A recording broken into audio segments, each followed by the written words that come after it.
yang mendengar dengan penuh keyakinan. Namo Sang Hyang Adi Budaya, Namo Buddhaya.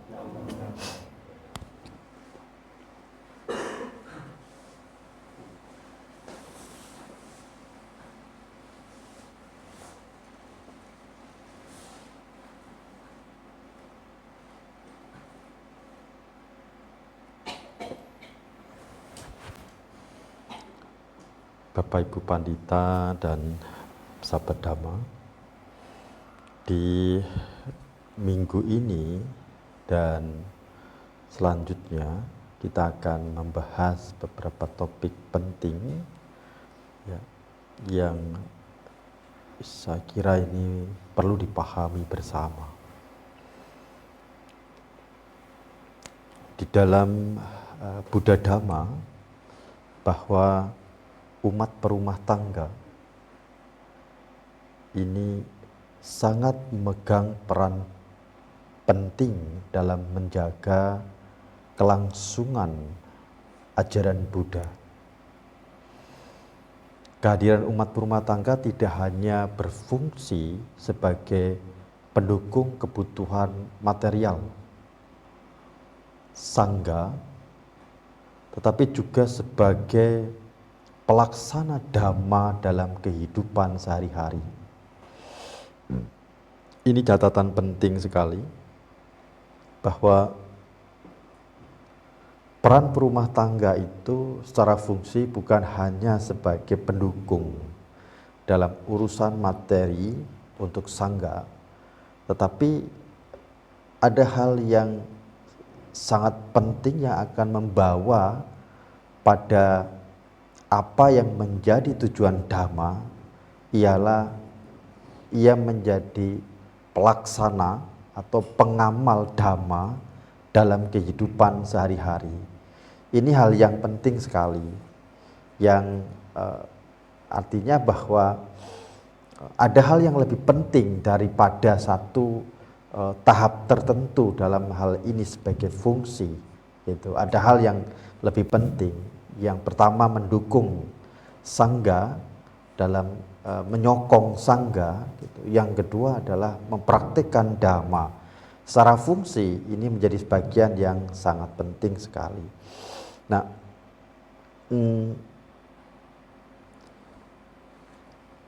melalui kehidupan, tentu praktek ini adalah melalui kehidupan sebagai perumah tangga, bukan yang lain. Jadi dalam beberapa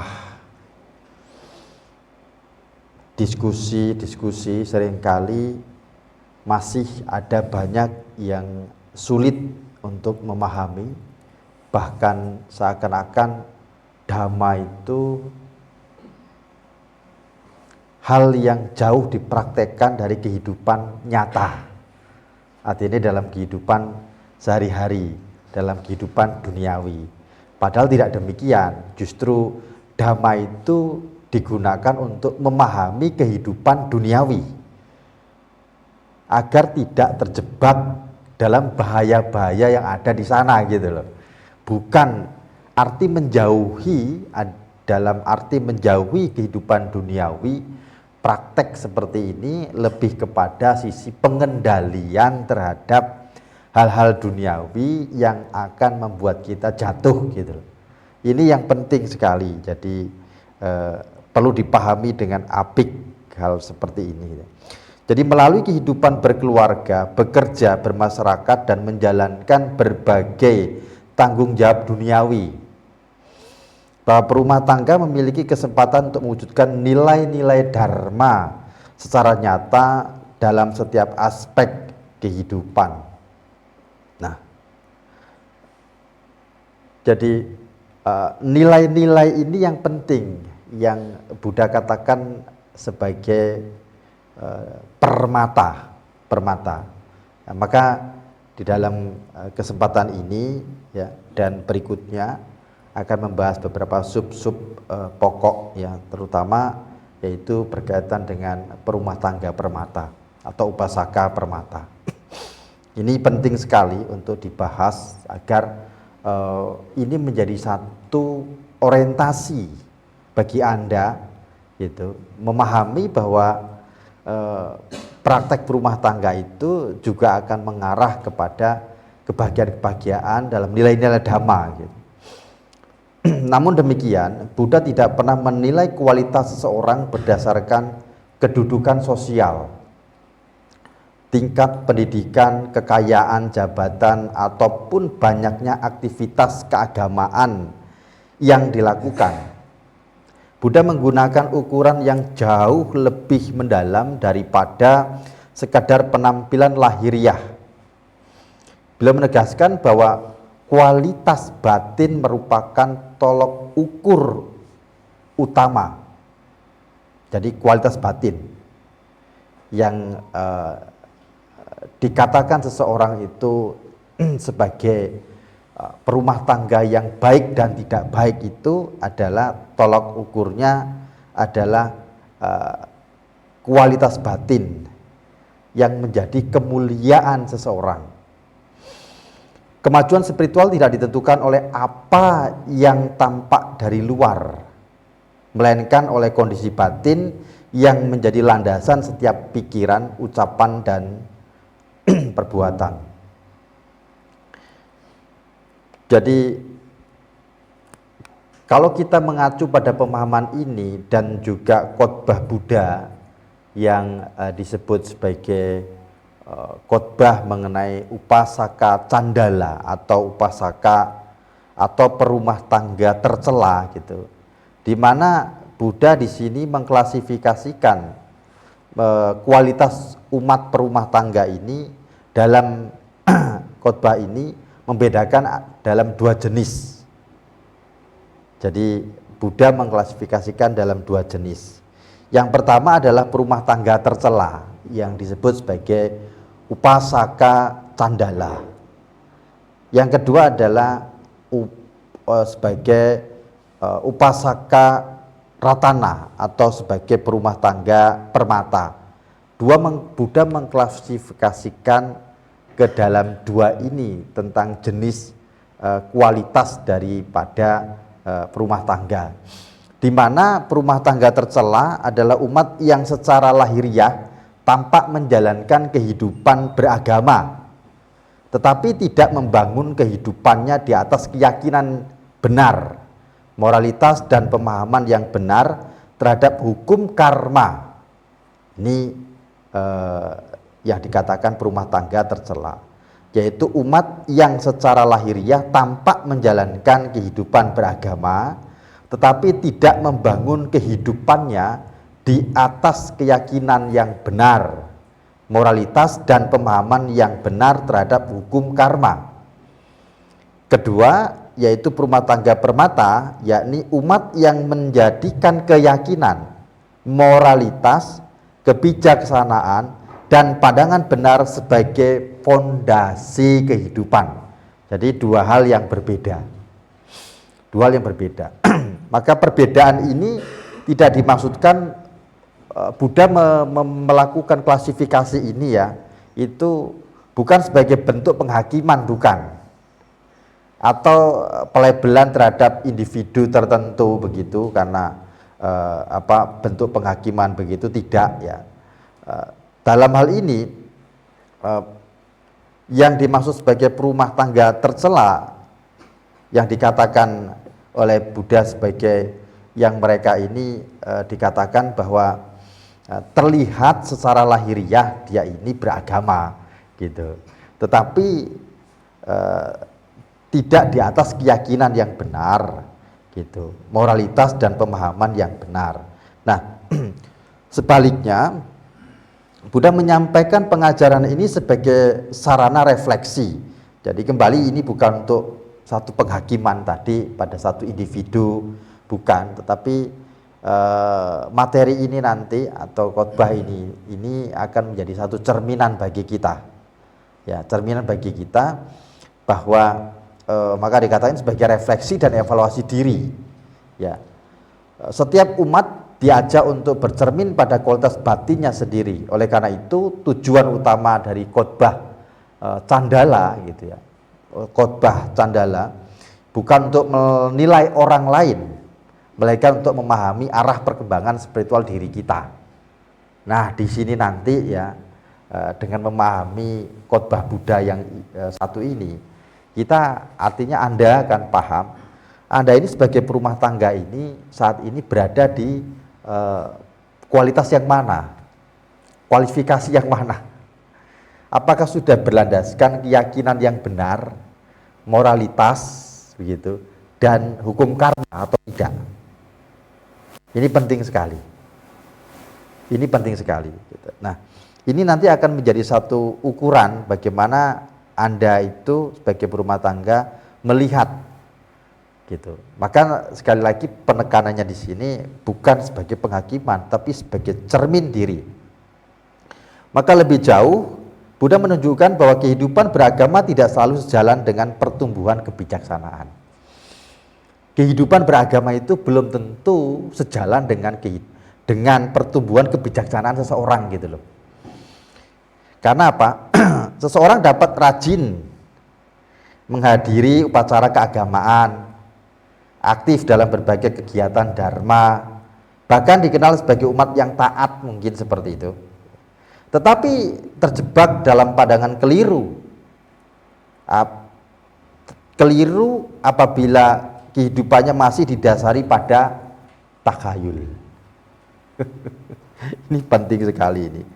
Takhayul, ketidakmoralan, kesalahpahaman terhadap hukum karma. Jadi masih tidak punya pondasi kuat tentang keyakinan terhadap Buddha, gitu. Dan berpijak pada moralitas serta hukum karma, tidak meyakini. Maka yang dia meyakini hal-hal yang bersifat takhayul, gitu. Hal-hal yang bersifat takhayul. Ini dalam kondisi demikian, agama berisiko berubah menjadi sandaran identitas, tradisi,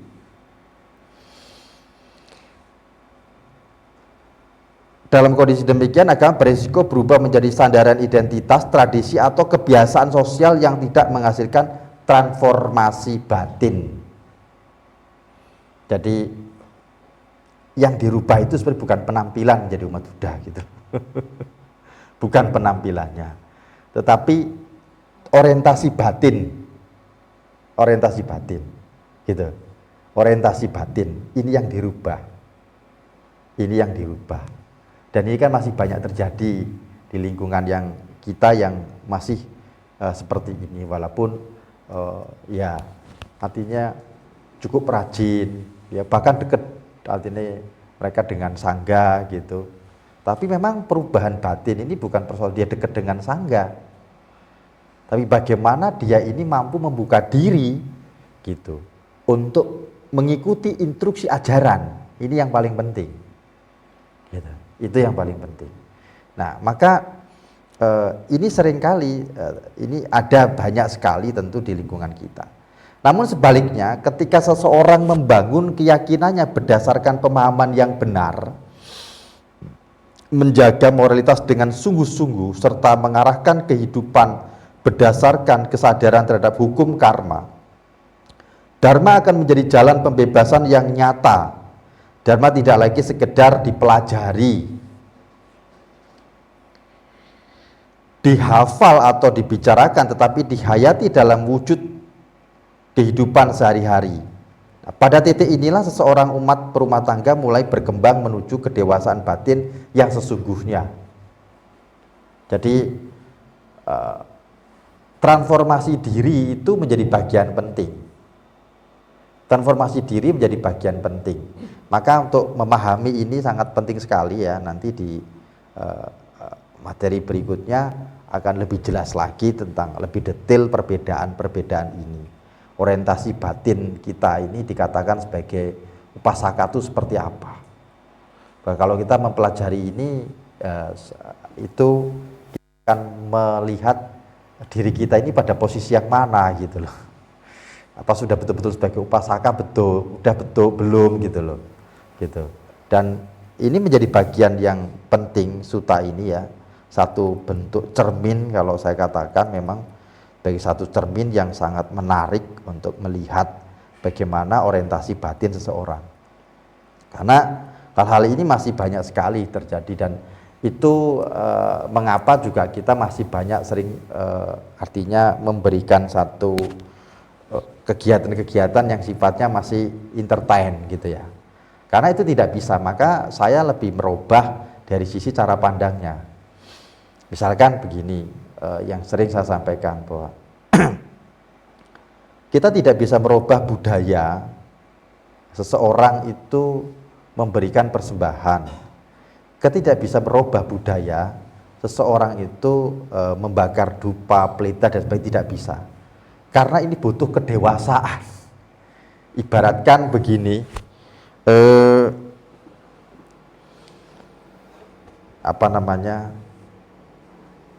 kalau Anda pergi bepergian gitu, mungkin misalkan untuk mereka yang menjaga, misalkan ini yang sering kali ini perempuan misalkan dia menjaga dan terekspektasi sekali dirinya itu terlihat cantik kalau di wajahnya ini dihias begitu, maka dia pergi kemanapun itu ya membawa kaca, membawa peralatan kosmetik dan sebagainya gitu. Sangat bergantung sekali gitu. Akan sangat bergantung sekali. Nah, ini soal orientasi batin kemudian gitu. Ini kan soal orientasi batin, hal-hal yang seperti ini gitu. Soal perlu pendewasaan. Sama dengan kalau dalam kehidupan beragama, bukan salah dan benar itu soalnya cara pandang, bukan salah dan benar, karena tahap pemahamannya masih ada di sana gitu. Tahap pemahamannya masih ada di sana. Tahap pemahamannya masih di sana gitu. Nah, demikian juga dalam kasus-kasus kehidupan beragama. Ada mereka yang tidak puas kalau tidak bakar dupa, pelita begitu. Gak ada salah. Ini soal bagaimana menumbuhkan keyakinan, betul. Tetapi yang paling penting adalah apa yang orientasi batin yang seperti apa ketika dia membakar dupa. Ini yang penting. Ini yang penting sekali. Maka tugas daripada para pengajar itu adalah sebenarnya bagaimana memberikan edukasi tentang ini gitu. Maka itu saya kenapa kemudian menulis buku tentang dupa itu gitu. Menulis buku tentang dupa, lalu lagi giat untuk menyiarkan tentang buku Puja Pagi Puja Petang gitu. Kenapa seperti itu? Karena budaya itu tidak bisa dirubah gitu kalau cara pandangnya tidak berubah. Nah, maka dengan kita memberikan satu penguatan dan memberikan penjelasan yang berbeda yang nanti bisa membantu pandangannya berubah, ini perlahan-lahan gitu orang nggak lagi bergantung, perlahan-lahan orang tidak lagi bergantung gitu, tidak akan bergantung. Jadi itu perlu proses memang gitu. Coba Anda bisa perhatikan praktek Anda selama ini, apa yang sudah berubah diri gitu, apa yang sudah berubah dalam diri.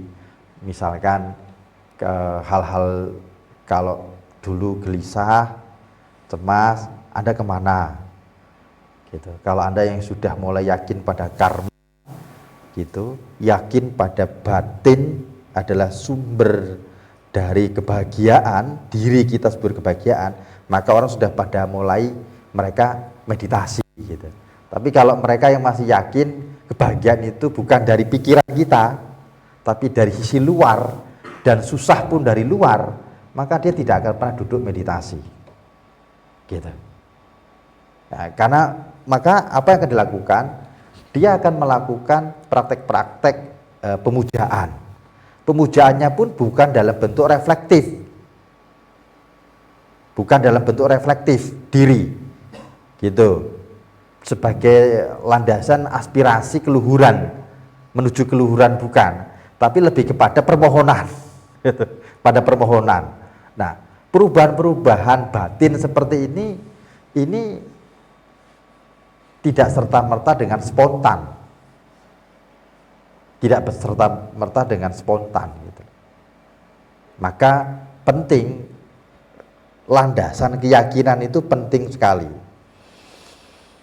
Maka ketika seseorang mengatakan diri sebagai upasaka, itu harus sudah punya pemahaman yang jelas kemana arah batin saya ini, gitu loh.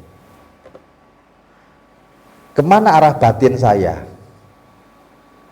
Bagaimana perilaku saya? Gitu. Apa yang menjadi tujuan? Ini harus sudah jelas, harus sudah sangat jelas. Karena ini menjadi bagian yang sangat penting sekali. Oleh karena itu, pembahasan mengenai perumah tangga tercela, perumah tangga tercela dan perumah tangga permata memiliki relevansi yang besar dalam kehidupan umat Buddha pada masa kini.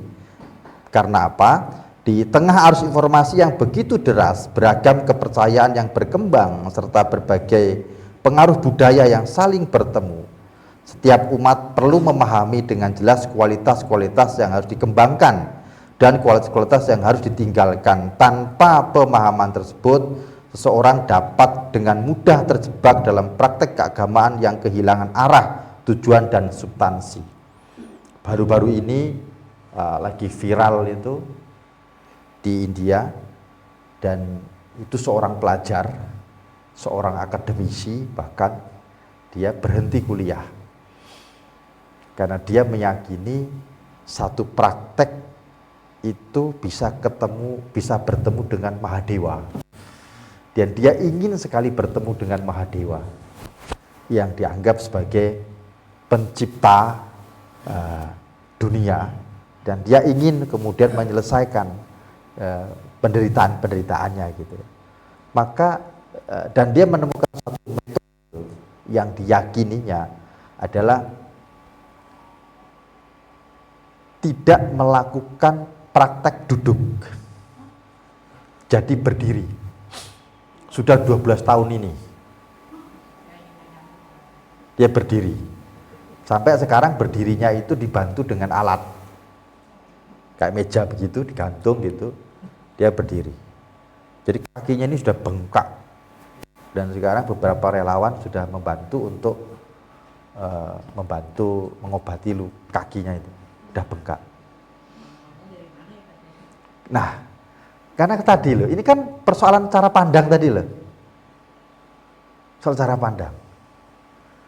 Hal-hal ekstrim seperti ini sebenarnya terjadi pada kehidupan sehari-hari kita. Pada kehidupan sehari-hari kita, gitu. Yang sering juga saya bahas bahwa ada beberapa orang yang meyakini bahwa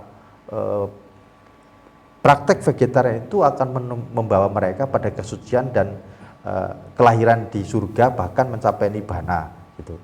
Sampai kemudian ya kurang gizi, saya menemui sampai yang seperti itu. Karena dia makan monoton. Dia makan monoton, gitu. Dia makan monoton. Akhirnya kurang gizi. Saya merayu dia itu tidak mudah. Tidak mudah. Merayu dia itu tidak mudah. Saya bilang, makan ini, suruh makan telur itu ya ada protein gitu loh mas saya. Makan itu biar tidak bisa. Karena dia sudah dia meyakini dia sudah dijamin akan mencapai nibbana. Nanti terakhir di nibbana. Sampai segitunya. Hal-hal ekstrim seperti ini bukan ada di luar sana, di lingkungan kita ini banyak, gitu.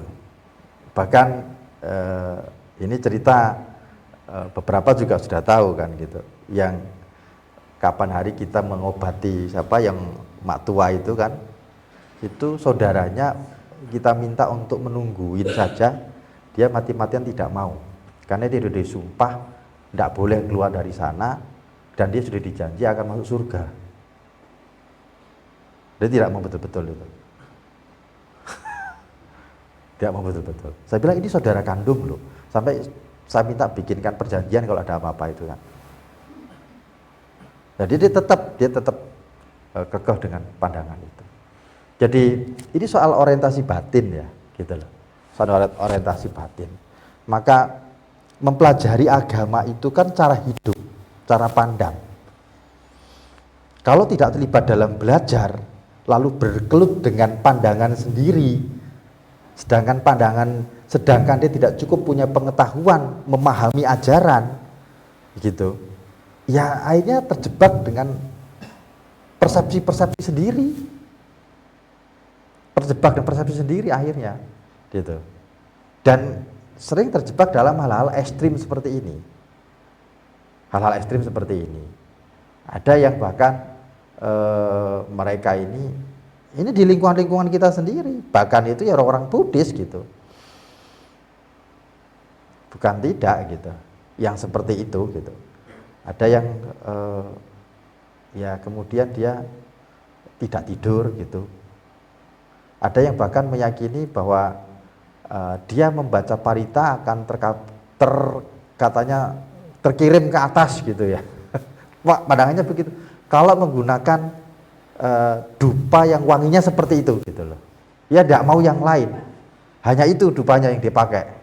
Tidak mau yang lain. Gitu. Karena nanti ini akan bisa mengantarkan doanya gitu. Dan itu seorang Buddhis, bukan tidak. Dan taat ke wihara bukan tidak itu. Taat ke wihara bukan tidak gitu. Begini ini masih banyak di lingkungan-lingkungan kita yang seperti ini. Maka yang perlu dirubah adalah cara pandang. Merubah cara pandang ini memang yang perlu upaya sangat lebih sekali. Itu kenapa saya membenahi buku-buku parita-parita ini yang nanti yang kita keluarkan ini kayak buku pendarasan yang pagi petang, ada tujuannya supaya orang bisa melakukan pendarasan pagi petang, mau membaca artinya juga gitu loh. Makanya artinya betul benahi betul-betul, termasuk cara aspirasi mengaturkan persembahan, dupa dan sebagainya itu kita betul-betul kita benahi, tidak serampangan untuk mentranslitnya gitu loh. Sehingga harapan saya ini bisa merubah, karena beberapa begitu membaca pendarasan pagi petang itu mereka baru tahu, oh begini berarti ya kalau mengaturkan persembahan itu ya. Dia baru ngeh gitu loh ketika kita ajak baca artinya gitu. Oh ini bentuk penghormatan ternyata ya nanti. Penghormatan kita dengan memberikan sesuatu, diterima nggak diterima itu bukan persoalan gitu. Karena kita tidak yang kita lakukan adalah sebuah tindakan bagaimana kita melakukan penghormatan. Itu tindakan baik. Dan itulah kebaikan yang memiliki kebajikan, dan itulah kita aspirasikan gitu. Nah, hal seperti ini yang perlu dirubah karena orang masih banyak dengan paramaatanya. Dengan paramaatanya. Kalau duduk di sini berpikir di sini ada Buddha gitu loh. Ya, bahwa di situ ada Buddhanya. Masih berpikir seperti itu. Gitu. Masih berpikir seperti itu, sehingga kemelekatan begini masih terjadi. Bahkan kan artinya kalau kita lihat orang kalau mau sembayang, mau melakukan sesuatu itu kadang harus sembayang di wihara tertentu atau kelenteng tertentu gitu. Kadang mesti seperti itu gitu. Kenapa? Tidak yakin pada hukum karma. Kalau yakin pada hukum karma, dia yakin pada Buddha, Dhamma, Sangha, dia tidak mungkin menaruh pandangan keliru seperti itu. Dia meyakini bahwa segala hal yang kita lakukan, kita alami ini buah dari kebaikan kita gitu, perbuatan kita gitu loh. Dan yang namanya kita itu mau melakukan bentuk penghormatan kepada misalkan makhluk-makhluk luhur begitu bisa dimanapun gitu. Bisa dimanapun. Nah, kapan hari ketika di depan itu pun ditanyakan, loh berarti di situ berarti ada dewa buminya? Ya tidak. Itu hanya kesepakatan. Kalau mau menghormati dewa bumi di sini, karena saya meyakini bahwa ada makhluk-makhluk surga gitu yang dikatakan dewa bumi, yang mana mereka itu meninggali satu tempat seperti tempat ini rumah gitu loh. Mereka ada di sana, mereka tinggal di situ, gitu. Makhluk-makhluk surga yang di alam Catumaraciga ini seperti itu. Karena kita tahu di psikologi yang seperti ini, gitu. Jadi kita ada tinggal di sini. Nah, dia pun dia lahir sebagai makhluk dewa itu karena keluhuran dari kedermawanan, moralitas, gitu loh, ketenangan batinnya. Karena keluhuran ini mereka lahir di sana, gitu. Dan sangat baik kalau mereka itu juga bisa melindungi kita, gitu, melindungi tempat ini. Maka kita buatkan satu kesepakatan, gitu loh.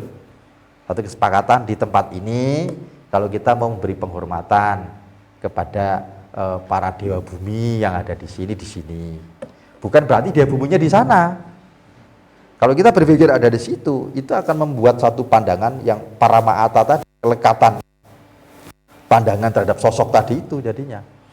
Hanya bergantung, sembahyang kalau nggak di situ tidak mau, gitu loh. Jadi kemelekatan seperti itu akhirnya. Nah, hal-hal seperti inilah yang sebenarnya yang dalam hal ini yang Buddha kritisi, gitu loh. Yang Buddha kritisi karena orientasi kita pada pembebasan. Orientasi kita itu pada pembebasan pandangan. Orientasi kita. Namun kita tahu bahwa untuk mengarah ke sana ini bukan hal yang mudah. Bukan sesuatu yang mudah. Merubah pandangan ke sana. Coba saja. Mungkin dulu seringkali harus bakar dupa, kemudian ada tidak bakar dupa gitu ketika depan atau seperti apa rasanya gitu. Kalau pemahamannya tidak cukup, aduh nolak sekali itu. Nolak sekali. Padahal dalam pemahaman persembahan tertentu itu ya kalau dalam teknik tantrik itu cukup dalam pikiran aja, dibayangkan ada dupa, dipersembahkan, gitu aja, niatkan, dia meyakini kan kehendak. Udah niatkan saja kita persembahkan dupa, bayangkan aja dupa kita persembahkan. Sudah itu sebagai wujud penghormatan aja kok. Selesai. Dalam teknik tantrik, esoterik seperti itu bahkan gitu loh. Seperti itu. Nah, tapi untuk tahap seperti itu perlu betul-betul pemahaman batin yang didasari keyakinan. Pemahaman terhadap karma itu harus selesai gitu. Harus selesai. Harus selesai itu. Kalau tidak sangat sulit sekali. Gitu. Bahkan hal apapun yang terjadi pada diri kita, kita akan cenderung menyalahkan dan mencari kesalahan di luar diri kita pasti. Karena nggak yakin sama karma. Kalau yakin sama karma, kita tidak perlu menyalahkan siapapun gitu. Terjadi sesuatu pun, oh hari ini badan saya panas. Aduh gara-gara kemarin sih diajak pergi sama dia kehujanan, jadi badan saya kehujanan, jadi badan saya panas. Nggak perlu seperti itu juga gitu. Kalau badannya sehat, hujan-hujanan juga nggak ada masalah. Ketika tubuh kita sehat, lalu kita kena hujan, nggak ada masalah kok gitu loh. Kebetulan tubuhnya sedang tidak sehat, gitu loh. Kena hujan, kena angin hujan, jadi tidak tahan, maka jadi flu, sakit, gitu loh. Nggak perlu menyalahkan, gitu.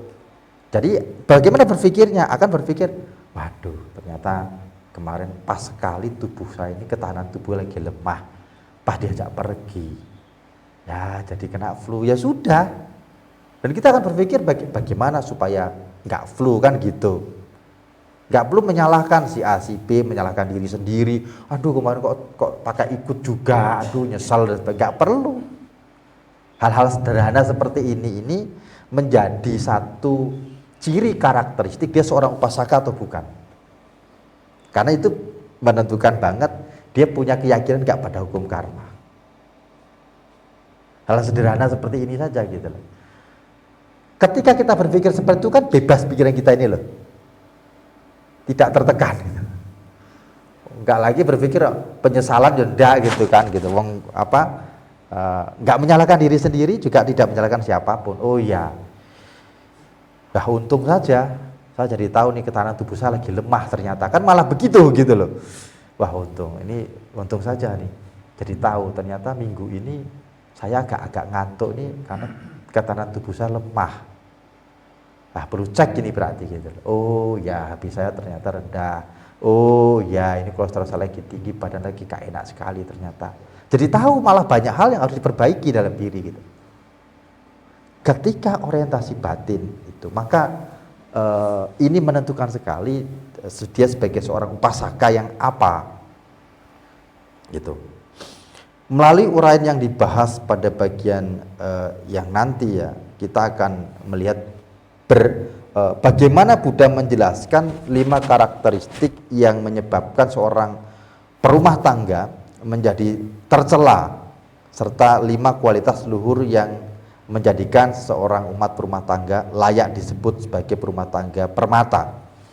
Kualitas-kualitas tersebut menjadikan seorang bagaikan permata yang berharga di tengah masyarakat, seperti ini ilustrasi Buddha bahwa seorang upasaka yang permata ini diilustrasikan seperti bunga teratai yang tumbuh di lumpur tetapi tidak tercemar olehnya, serta seperti teratai putih yang melambangkan kemurnian batin. Jadi Buddha mengilustrasikan seperti itu. Kalau bunga teratai itu walaupun dia di lumpur begitu, kotor, lumpur itu bau, tapi dia tidak bau dan tidak kotor. Mesti dia tumbuh berkembang di sana. Sama halnya dimaksud di sini adalah seorang upasaka meskipun dia itu berkeluarga, gitu, bekerja, bermasyarakat, gitu ya, terlibat dalam berbagai aktivitas duniawi, tapi dia menjaga ketenangan batinnya, gitu loh. Dia menjaga batin tidak terlibat dalam keserakahan, kebencian, dan meminimalkan delusi-delusi yang membuat dia itu bisa menjatuh ke alam-alam rendah. Dia menjaga itu. Nah, ini hal penting yang harus menjadi satu target, istilahnya gitu loh, menjadi target arah batin kita, Maka di minggu berikutnya nanti kita akan membahas tentang 2 arah perjalanan batin. Bagaimana 2 arah perjalanan batin seorang candala tadi, atau sebagai upasaka tercela, dan sebagai upasaka permata itu seperti apa perjalanan mereka. Ada 5 kualitas ya yang luhur yang akan dipraktekkan oleh seorang upasaka permata, gitu, oleh seorang upasaka permata. Dan ini menjadi ciri mereka. Dan ini yang harus menjadi prioritas Anda, gitu, sebagai ukurannya nanti, gitu. Tapi kisi-kisinya seperti tadi, gitu. Kisinya seperti tadi, mereka itu punya keyakinan yang benar, punya moralitas, gitu, yakin pada hukum karma, gitu, sehingga dia itu berlandaskan pada pandangan benar. Ini menjadi satu hal yang sangat penting sekali, gitu ya, sangat penting sekali. Sehingga menariknya adalah ketika hal-hal ini ada pada batin kita, sesuatu apapun terjadi pada diri kita, kita itu sekali lagi tidak akan mencari pengkambing hitaman. Ini yang menarik sekali. Justru itu akan menjadi pijakan bagi kita untuk melihat atau menjadi cermin apa yang harus kita tinggalkan dan apa yang harus kita kembangkan. Apa yang harus kita tinggalkan, apa yang harus kita kembangkan di dalam diri kita. Ketika kita dalam berproses terhadap apapun itu, kita akan melihatnya seperti itu. Karena kita yakin pada karma. Yakin pada hukum karma ini tidak mudah. Sangat-sangat tidak mudah. Karena kebiasaan batin kita ini selalu sulit mempunyai kepercayaan diri, gitu loh. Batin kita ini cenderung tidak punya kepercayaan diri, cenderung tidak punya kepercayaan diri, gitu, tidak. Dan ketidakberdayaan memahami hal ini, kita cenderung ingin mencari kekuatan di luar diri kita. Kecenderungan kita seperti itu, gitu. Ditambah lagi kalau kita melihat bahwa hampir semua ajaran spiritual itu lebih ke sana bahkan, gitu kan. Yang mana hari-hari kita selalu mendengar itu, gitu, selalu mendengar itu. Sedangkan Buddhisme tidak seperti itu. Membangun kepercayaan diri itu bagian dari bagaimana kita itu percaya dengan hukum karma, gitu.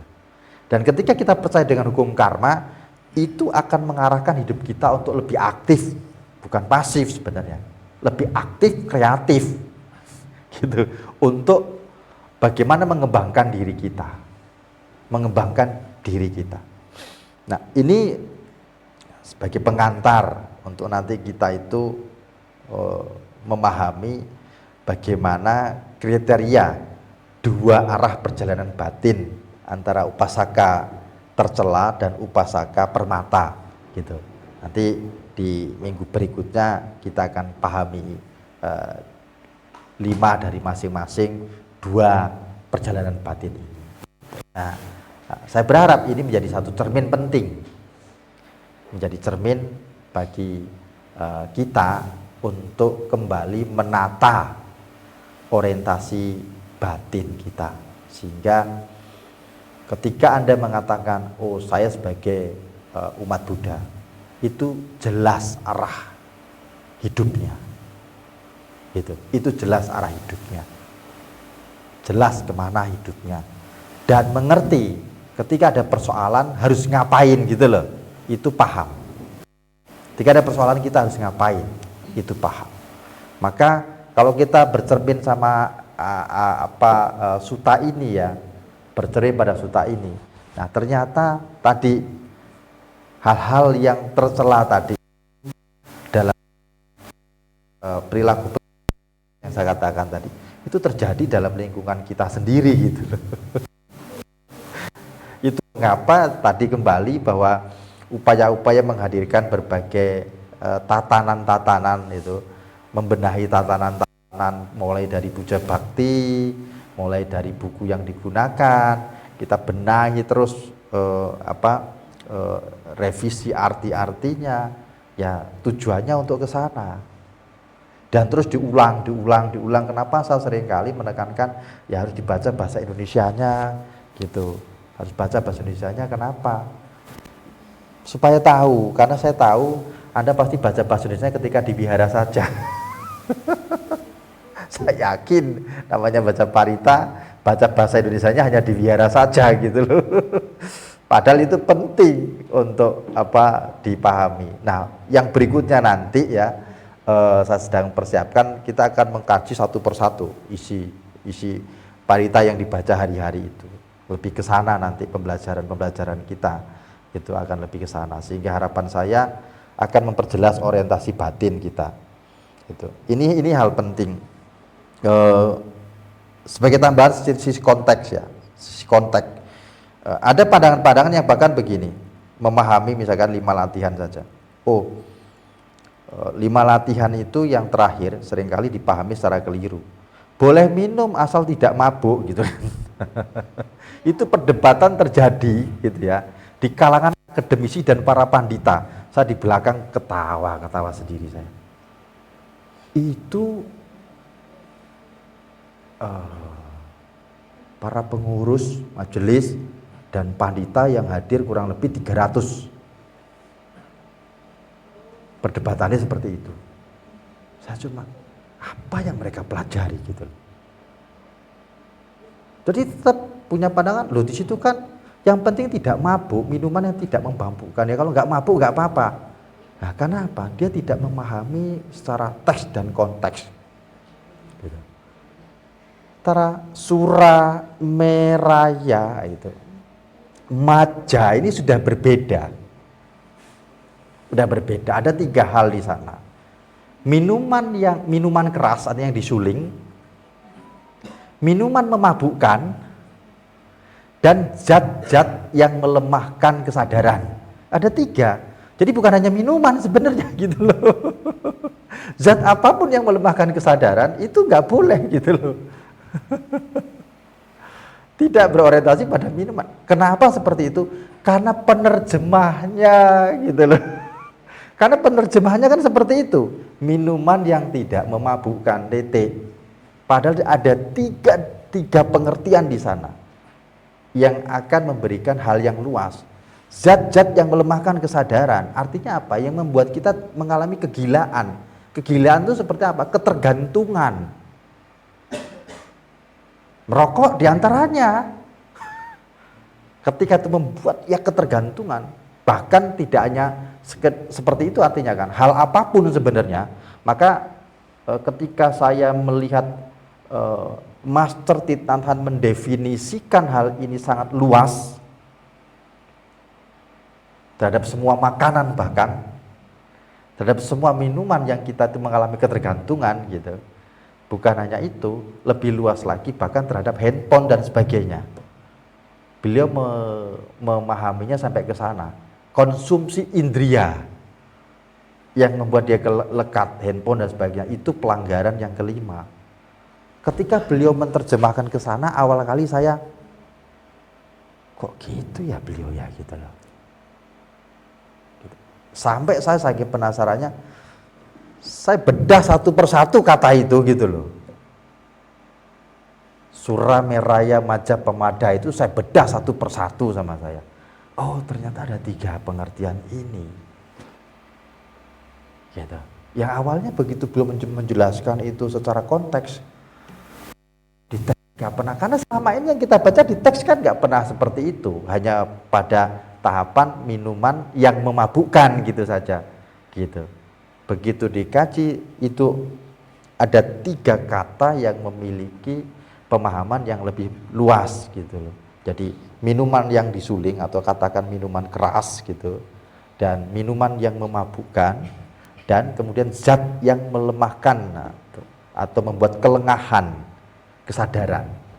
Kelengahan kesadaran itu kan dalam pemahaman ada para guru mengatakan kegilaan atau kelekatan gitu loh, yang mengalami kita itu jadi ketergantungan terhadapnya gitu. Ketergantungan terhadapnya jadi luas. Maka ketika mereka memperdebatkan hal itu, saya di belakang, aduh saya bilang ini kok begini, apa yang dipelajari oleh mereka ini, oleh para majelis dan para pandita ini gitu loh. Ini penting sekali ya. Ini makanya kenapa saya mengangkat materi ini ya, tentang Upasaka Candala dan Upasaka Ratana, karena untuk saya ingin memberikan satu arah batin kita ini harus kemana. Itu akhirnya ya tadi yang saya lakukan, buku-buku mau nggak mau kita benahi semua, untuk terjemahannya itu kita benahi semua, karena saya sendiri terjebak dalam kekeliruan juga kan gitu loh. Mengikuti transit yang lama yang secara umum mereka berikan terjemahan di sana. Maka kita coba untuk kita benahi perlahan-lahan buku-buku, termasuk yang buku Puja Bakti Minggu sedang saya siapkan supaya bisa dibaca bahasa Indonesianya juga gitu, sehingga itu akan terus dibaca, terutama untuk persembahan ini yang saya ingin sekali Anda orientasinya berubah gitu, orientasinya supaya berubah, tidak sesempit dalam pandangan kita sendiri gitu, sehingga tidak terjadi ketahayulan tadi yang menjadi satu pasaka tercela tadi. Baik, saya kira ini untuk hari ini. Jadi masih ada sub-sub topik yang berikutnya yang akan memperdalam pemahaman Anda tentang klasifikasi dari Upasaka Candala dan Upasaka Permata. Terima kasih.